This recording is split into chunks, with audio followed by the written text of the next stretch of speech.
Stave 2, the first of the three spirits. When Scrooge awoke, it was so dark that looking out of bed, he could scarcely distinguish the transparent window from the opaque walls of his chamber. He was endeavouring to pierce the darkness with his ferret eyes, when the chimes of a neighbouring church struck the 4 quarters, so he listened for the hour. To his great astonishment, the heavy bell went on from 6 to 7, and from 7 to 8, and regularly up to 12, then stopped. 12! It was past 2 when he went to bed. The clock was wrong. An icicle must have got into the works. 12!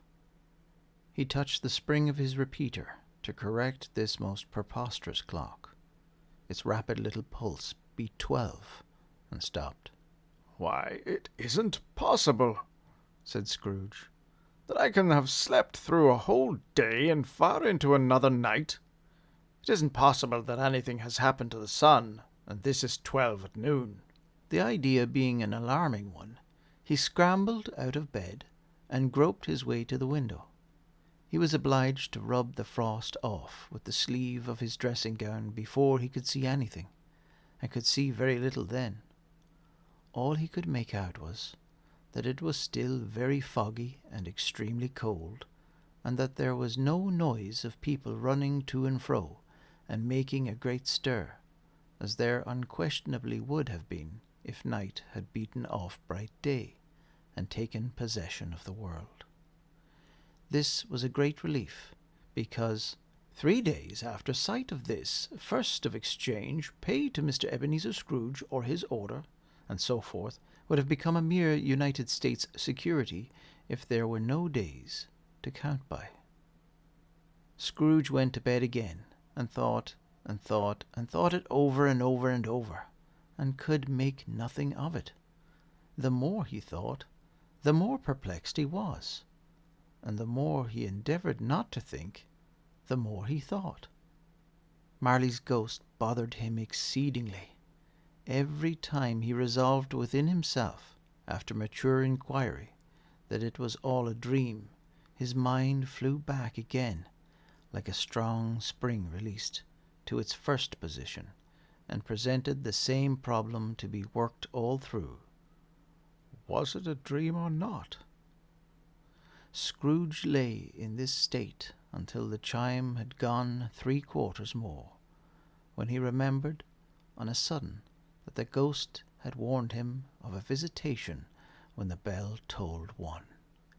He resolved to lie awake until the hour was past, and, considering that he could no more go to sleep than go to heaven, this was perhaps the wisest resolution in his power. The quarter was so long that he was more than once convinced he must have sunk into a doze unconsciously, and missed the clock. At length it broke upon his listening ear. Ding dong. "A quarter past," said Scrooge, counting. Ding dong. "Half past," said Scrooge. Ding dong. "A quarter to it," said Scrooge. Ding dong. "The hour itself," said Scrooge triumphantly. "And nothing else." He spoke before the hour bell sounded, which it now did with a deep, dull, hollow, melancholy 1. Light flashed up in the room upon the instant, and the curtains of his bed were drawn.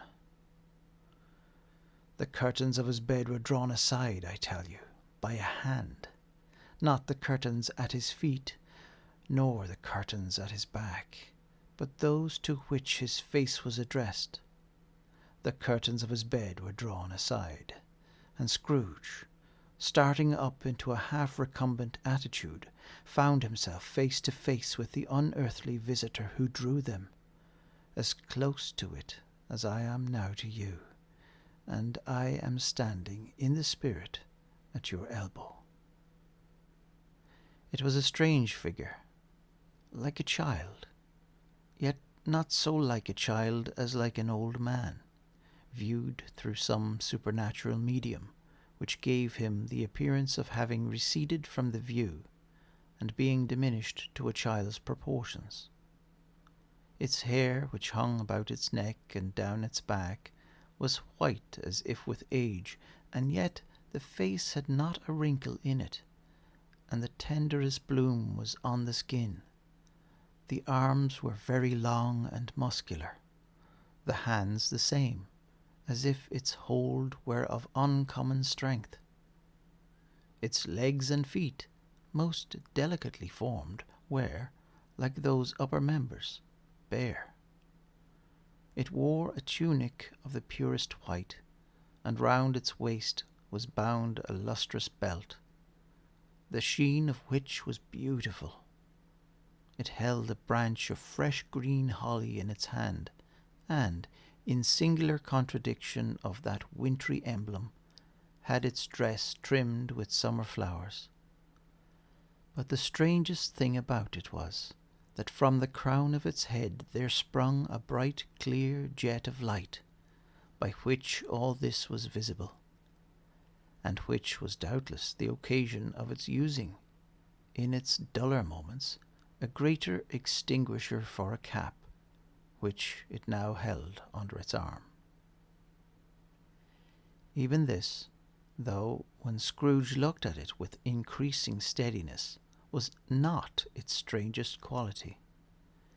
For as its belt sparkled and glittered now in one part and now in another, and what was light one instant, at another time was dark, so the figure itself fluctuated in its distinctness, being now a thing with one arm, now with one leg, now with 20 legs, now a pair of legs without a head, now a head without a body, of which dissolving parts no outline would be visible in the dense gloom wherein they melted away. And in the very wonder of this, it would be itself again, distinct and clear as ever. "Are you the spirit, sir, whose coming was foretold to me?" asked Scrooge. "I am." The voice was soft and gentle, singularly low, as if instead of being so close beside him, it were at a distance. "Who and what are you?" Scrooge demanded. "I am the ghost of Christmas past." "Long past?"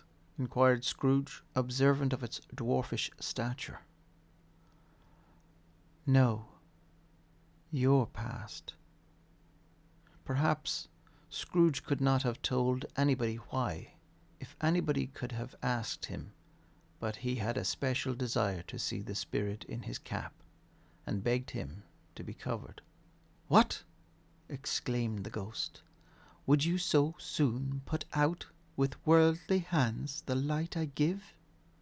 Is it not enough that you are one of those whose passions made this cap, and forced me through whole trains of years to wear it low upon my brow?"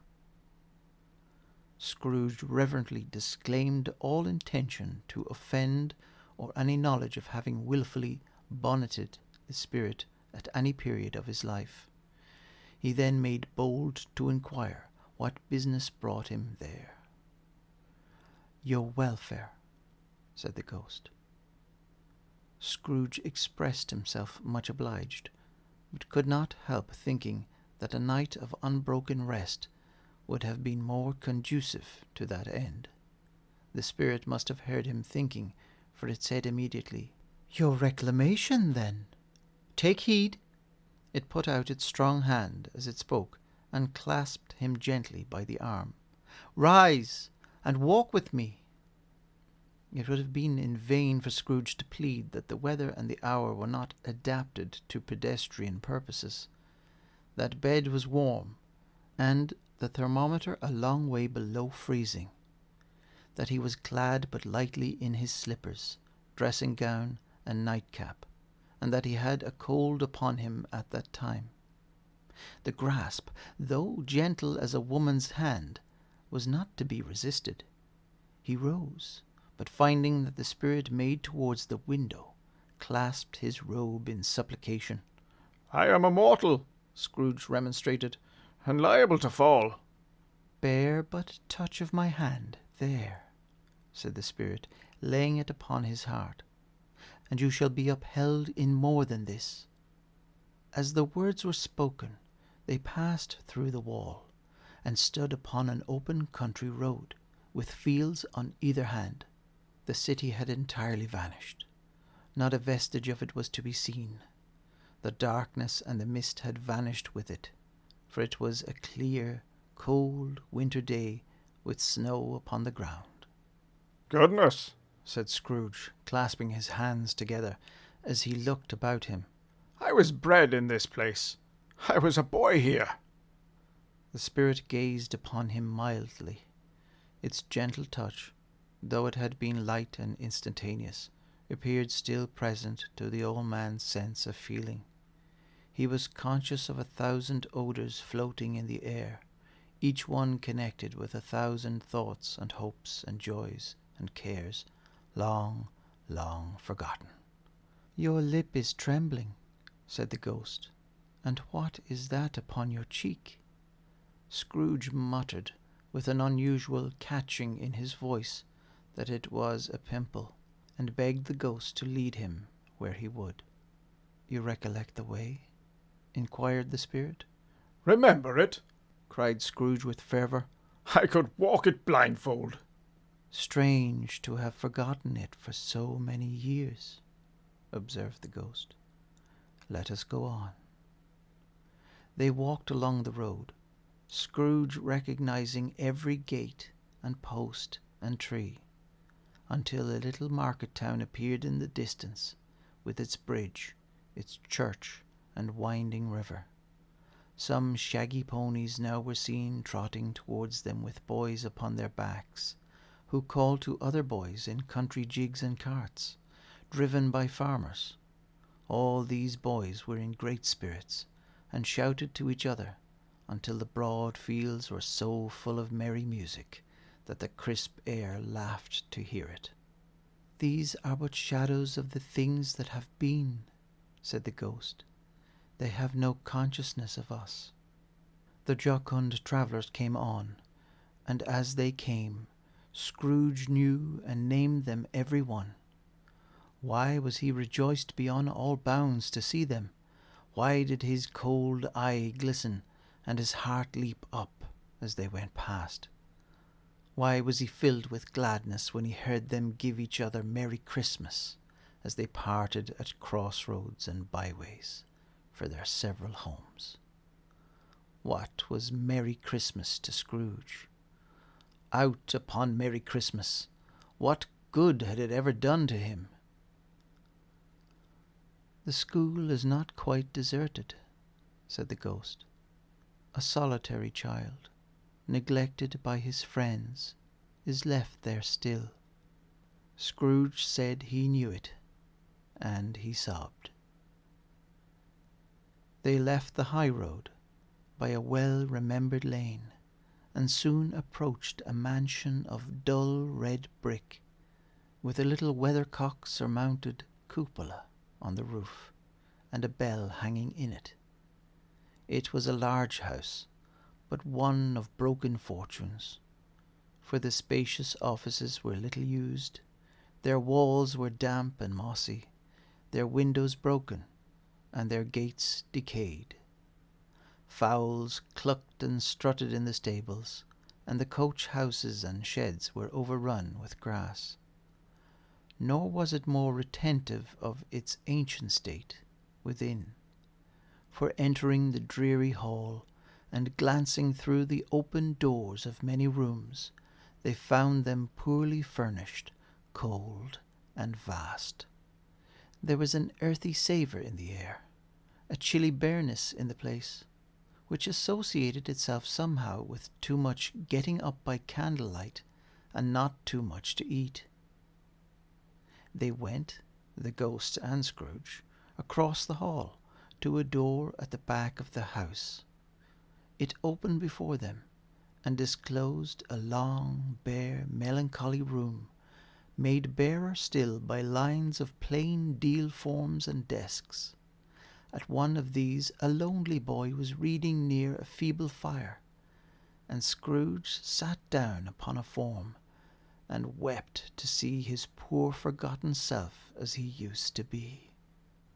Not a latent echo in the house, not a squeak and scuffle from the mice behind the panelling, not a drip from the half-thawed water-spout in the dull yard behind, not a sigh among the leafless boughs of one despondent poplar, not the idle swinging of an empty storehouse door, no, not a clicking in the fire, but fell upon the heart of Scrooge with a softening influence, and gave a freer passage to his tears.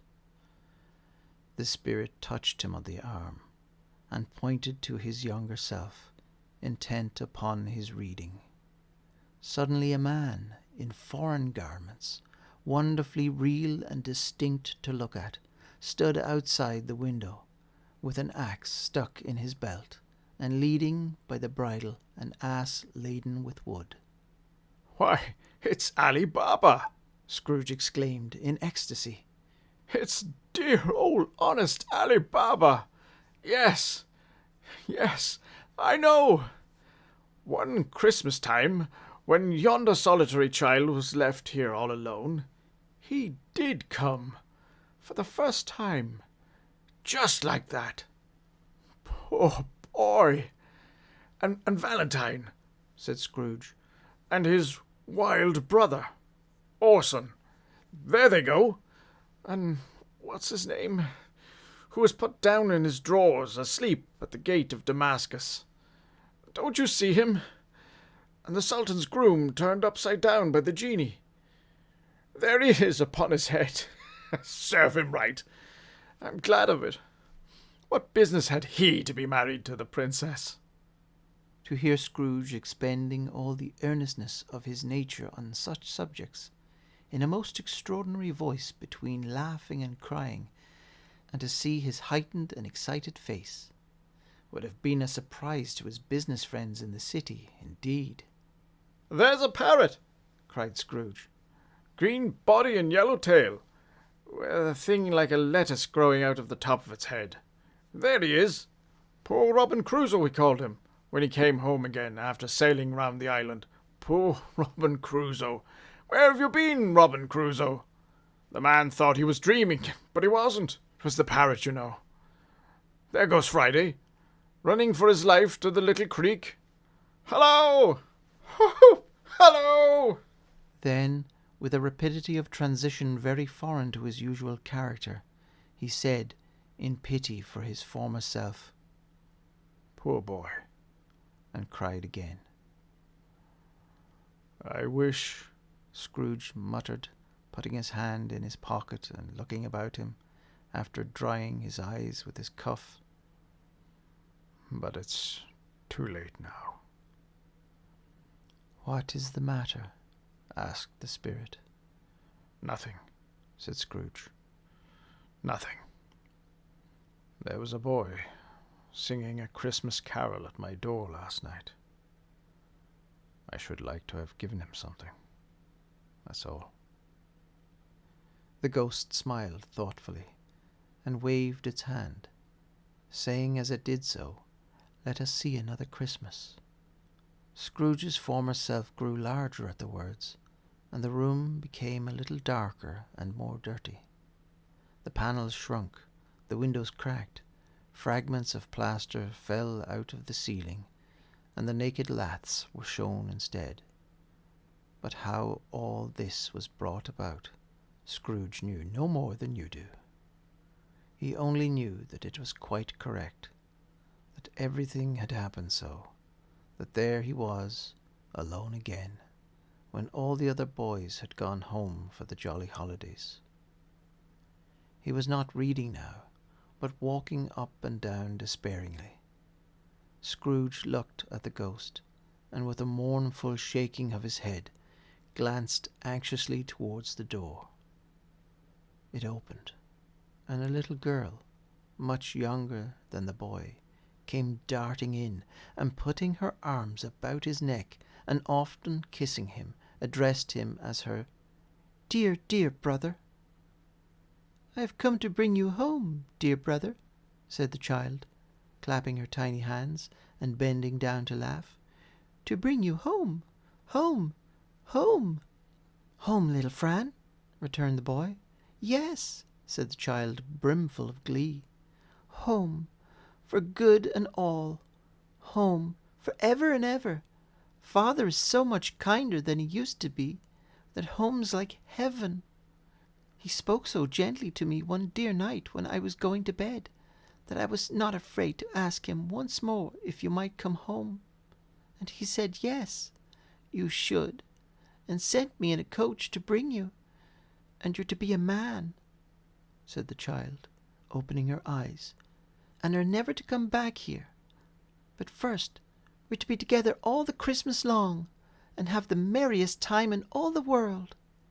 "You're quite the woman, little Fran," exclaimed the boy.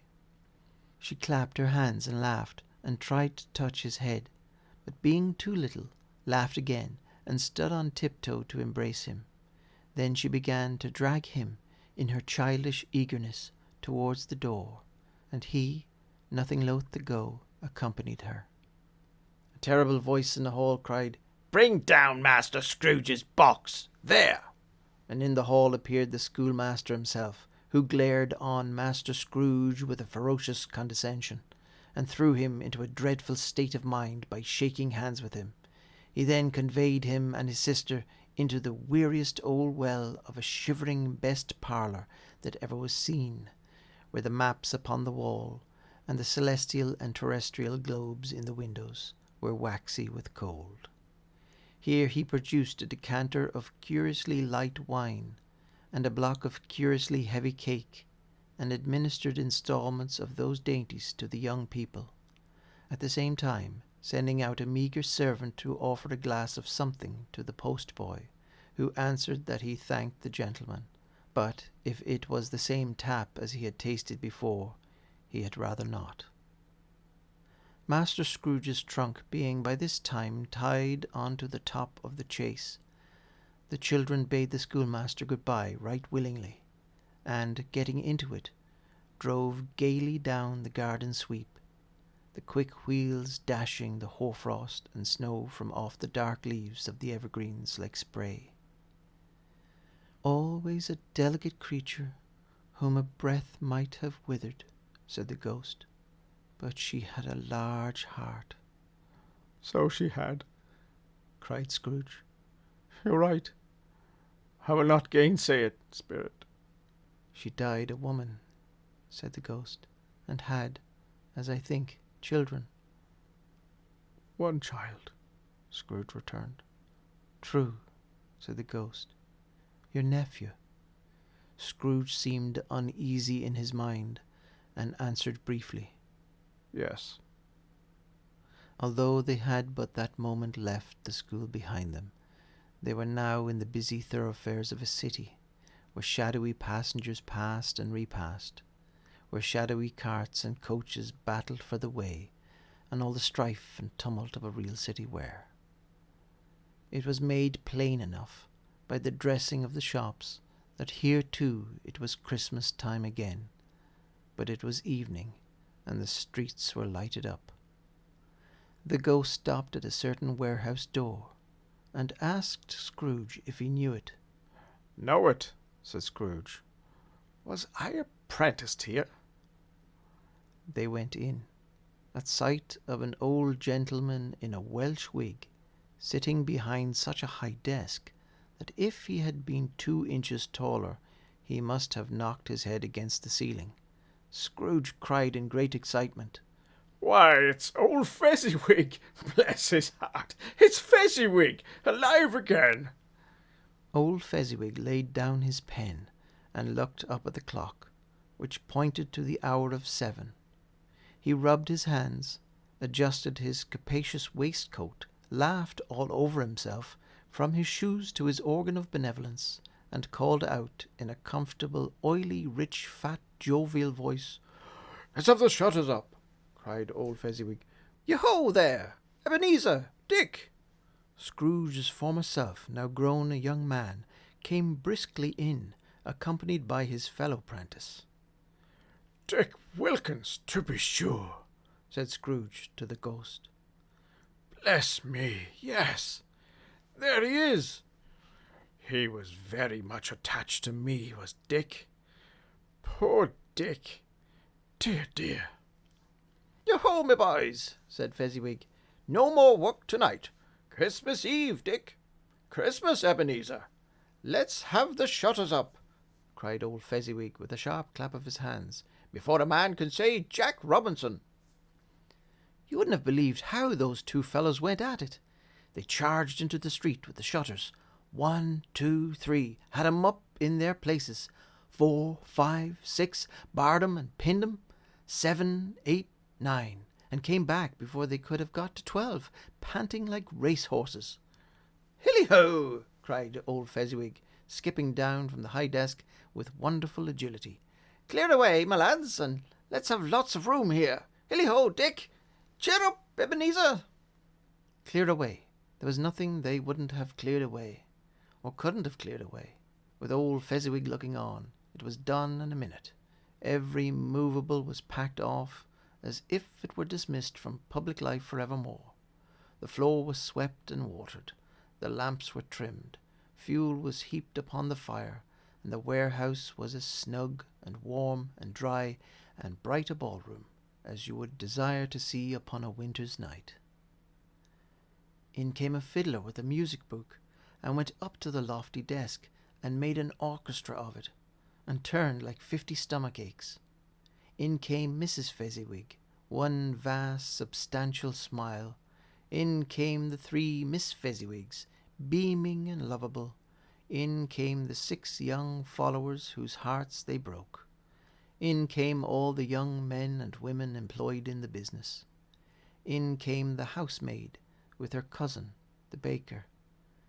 In came the cook with her brother's particular friend, the milkman. In came the boy from over the way, who was suspected of not having board enough from his master, trying to hide himself behind the girl from next door but one, who was proved to have had her ears pulled by her mistress. In they all came, one after another, some shyly, some boldly, some gracefully, some awkwardly, some pushing, some pulling. In they all came, anyhow and everyhow. Away they all went, 20 couple at once, hands half round and back again the other way, down the middle and up again, round in various stages of affectionate grouping, old top couple always turning up in the wrong place, new top couple starting off again as soon as they got there, all top couples at last, and not a bottom one to help them. When this result was brought about, old Fezziwig, clapping his hands to stop the dance, cried out, "Well done!" and the fiddler plunged his hot face into a pot of porter, especially provided for that purpose. But scorning rest, upon his reappearance, he instantly began again, though there were no dancers yet, as if the other fiddler had been carried home exhausted on a shutter, and he were a brand new man resolved to beat him out of sight or perish. There were more dances, and there were forfeits, and more dances, and there was cake, and there was negus, and there was a great piece of cold roast, and there was a great piece of cold boiled, and there were mince pies, and plenty of beer. But the great effect of the evening came after the roast and boiled, when the fiddler, an artful dog, mind, the sort of man who knew his business better than you or I could have told it him, struck up Sir Roger de Coverley. Then old Fezziwig stood out to dance with Mrs. Fezziwig, top couple too, with a good stiff piece of work cut out for them, 3 or 4 and 20 pair of partners, people who were not to be trifled with, people who would dance, and had no notion of walking. But if they had been twice as many, 4 times, old Fezziwig would have been a match for them, and so would Mrs. Fezziwig. As to her, she was worthy to be his partner in every sense of the term. If that's not high praise, tell me higher, and I'll use it. A positive light appeared to issue from Fezziwig's calves. They shone in every part of the dance like moons. You couldn't have predicted, at any given time, what would have become of them next. And when old Fezziwig and Mrs. Fezziwig had gone all through the dance, advance and retire, both hands to your partner, bow and curtsy, corkscrew, thread the needle, and back again to your place, Fezziwig cut so deftly that he appeared to wink with his legs, and came upon his feet again without a stagger. When the clock struck 11, this domestic ball broke up. Mr. and Mrs. Fezziwig took their stations, one on either side of the door, and shaking hands with every person individually as he or she went out, wished him or her a Merry Christmas. When everybody had retired but the two prentices, they did the same to them, and thus the cheerful voices died away, and the lads were left to their beds, which were under a counter in the back shop. During the whole of this time, Scrooge had acted like a man out of his wits. His heart and soul were in the scene, and with his former self. He corroborated everything, remembered everything, enjoyed everything, and underwent the strangest agitation. It was not until now, when the bright faces of his former self and Dick were turned from them, that he remembered the ghost, and became conscious that it was looking full upon him, while the light upon its head burnt very clear. "A small matter," said the ghost, "to make these silly folks so full of gratitude." "Small," echoed Scrooge. The spirit signed to him to listen to the two apprentices who were pouring out their hearts in praise of Fezziwig, and when he had done so, said, "Why, is it not? He has spent but a few pounds of your mortal money, 3 or 4 perhaps. Is that so much that he deserves this praise?" "It isn't that," said Scrooge, heated by the remark, and speaking unconsciously like his former, not his latter self. "It isn't that, Spirit. He has the power to render us happy or unhappy, to make our service light or burdensome, a pleasure or a toil. Say that his power lies in words and looks, in things so slight and insignificant that it is impossible to add and count him up. What then? The happiness he gives is quite as great as if it cost a fortune." He felt the spirit's glance and stopped. "What is the matter?" asked the ghost. "Nothing particular," said Scrooge. "Something, I think," the ghost insisted. "No," said Scrooge. "No. I should like to be able to say a word or two to my clerk just now, that's all." His former self turned down the lamps as he gave utterance to the wish, and Scrooge and the ghost again stood side by side in the open air. "My time grows short," observed the spirit. "Quick!" This was not addressed to Scrooge, or to anyone whom he could see, but it produced an immediate effect, for again Scrooge saw himself. He was older now, a man in the prime of life. His face had not the harsh and rigid lines of later years, but it had begun to wear the signs of care and avarice. There was an eager, greedy, restless motion in the eye, which showed the passion that had taken root, and where the shadow of the growing tree would fall.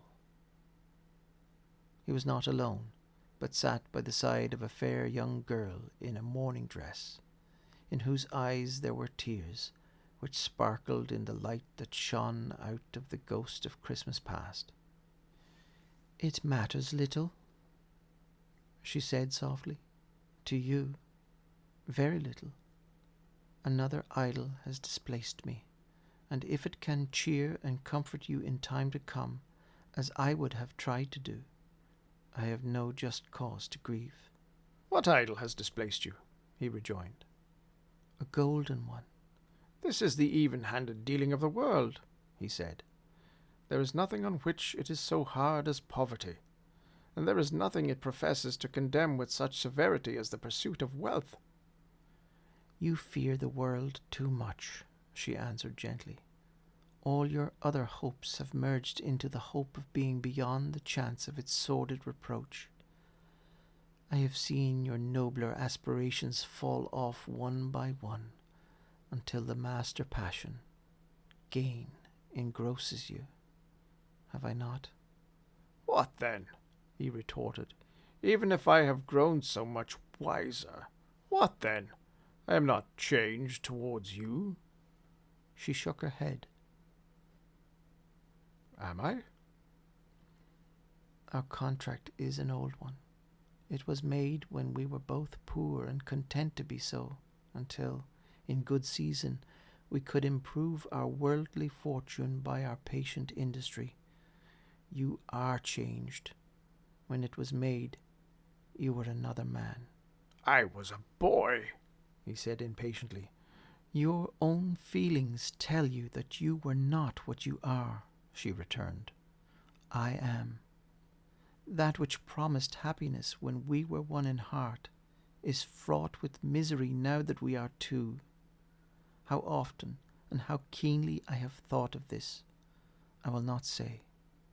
It is enough that I have thought of it and can release you." "Have I ever sought release?" "In words, no, never." "In what, then?" "In a changed nature, in an altered spirit, in another atmosphere of life, another hope as its great end, in everything that made my love of any worth or value in your sight. If this had never been between us," said the girl, looking mildly but with steadiness upon him, "tell me, would you seek me out and try to win me now?" "Ah, no." He seemed to yield to the justice of this supposition, in spite of himself, but he said with a struggle, "You think not?" "I would gladly think otherwise if I could," she answered. "When I have learned a truth like this, I know how strong and irresistible it must be. But if you were free today, tomorrow, yesterday, can even I believe that you would choose a dowerless girl? You who, in your very confidence with her, weigh everything by gain, or, choosing her, if for a moment you were false enough to your one guiding principle to do so, do I not know that your repentance and regret would surely follow? I do, and I release you, with a full heart, for the love of him you once were." He was about to speak, but with her head turned from him, she resumed, "You may, the memory of what is past half makes me hope you will, have pain in this, a very, very brief time, and you will dismiss the recollection of it, gladly, as an unprofitable dream, from which it happened well that you awoke. May you be happy in the life you have chosen." She left him, and they parted. "Spirit," said Scrooge, "show me no more. Conduct me home. Why do you delight to torture me?" "One shadow more," exclaimed the ghost. "No more!" cried Scrooge. "No more! I don't wish to see it. Show me no more!" But the relentless ghost pinioned him in both his arms and forced him to observe what happened next. They were in another scene and place, a room, not very large or handsome, but full of comfort. Near to the winter fire sat a beautiful young girl, so like that last that Scrooge believed it was the same until he saw her. Now a comely matron, sitting opposite her daughter. The noise in this room was perfectly tumultuous, for there were more children there than Scrooge in his agitated state of mind could count, and, unlike the celebrated herd in the poem, they were not 40 children conducting themselves like one, but every child was conducting itself like 40. The consequences were uproarious beyond belief, but no one seemed to care. On the contrary, the mother and daughter laughed heartily, and enjoyed it very much, and the latter, soon beginning to mingle in the sports, got pillaged by the young brigands most ruthlessly. What would I not have given to be one of them, though I never could have been so rude? No, no, I wouldn't for the wealth of all the world have crushed that braided hair and torn it down, and for the precious little shoe I wouldn't have plucked it off, bless my soul, to save my life. As to measuring her waist in sport, as they did, bold young brood, I couldn't have done it. I should have expected my arm to have grown round it for a punishment, and never come straight again. And yet I should have dearly liked, I own, to have touched her lips, to have questioned her, that she might have opened them, to have looked upon the lashes of her downcast eyes, and never raised a blush, to have let loose waves of hair, an inch of which would be a keepsake beyond price.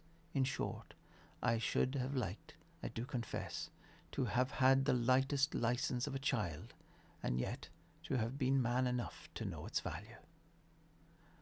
But now a knocking at the door was heard, and such a rush immediately ensued that she, with laughing face and plundered dress, was borne towards it, the centre of a flushed and boisterous group, just in time to greet the father, who came home attended by a man laden with Christmas toys and presents. Then the shouting and the struggling, and the onslaught that was made on the defenceless porter, the scaling him with chairs for ladders to dive into his pockets, despoil him of brown paper parcels, hold on tight by his cravat, hug him round his neck, pommel his back, and kick his legs in irrepressible affection. The shouts of wonder and delight with which the development of every package was received, the terrible announcement that the baby had been taken in the act of putting a doll's frying pan into its mouth, and was more than suspected of having swallowed a fictitious turkey glued on a wooden platter, the immense relief of finding this a false alarm, the joy and gratitude and ecstasy, they are all indescribable alike. It is enough that by degrees the children and their emotions got out of the parlour, and by one stair at a time up to the top of the house, where they went to bed, and so subsided. And now Scrooge looked on more attentively than ever, when the master of the house, having his daughter leaning fondly on him, sat down with her and her mother at his own fireside, and when he thought that such another creature, quite as graceful and as full of promise, might have called him father, and been a springtime in the haggard winter of his life, his sight grew very dim indeed. "Belle," said the husband, turning to his wife with a smile, "I saw an old friend of yours this afternoon." "Who was it?" "Guess." "How can I? Tut, don't I know?" she added in the same breath, laughing as he laughed. "Mr. Scrooge." "Mr. Scrooge it was. I passed his office window, and as it was not shut up, and he had a candle inside, I could scarcely help seeing him. His partner lies upon the point of death, I hear, and there he sat alone, quite alone in the world, I do believe." "Spirit," said Scrooge in a broken voice, "remove me from this place." "I told you these were shadows of the things that have been," said the ghost, "that they are what they are. Do not blame me." "Remove me!" Scrooge exclaimed. "I cannot bear it." He turned upon the ghost, and seeing that it looked upon him with a face in which in some strange way there were fragments of all the faces it had shown him, wrestled with it. "Leave me! Take me back! haunt me no longer. In the struggle, if that can be called a struggle in which the ghost, with no visible resistance on its own part, was undisturbed by any effort of its adversary, Scrooge observed that its light was burning high and bright, and dimly connecting that with its influence over him. He seized the extinguisher cap, and by a sudden action pressed it down upon its head. The spirit dropped beneath it, so that the extinguisher covered its whole form, but though Scrooge pressed it down with all his force, he could not hide the light which streamed from under it in an unbroken flood upon the ground. He was conscious of being exhausted, and overcome by an irresistible drowsiness, and, further, of being in his own bedroom. He gave the cap a parting squeeze, in which his hand relaxed, and had barely time to reel to bed before he sank into a heavy sleep.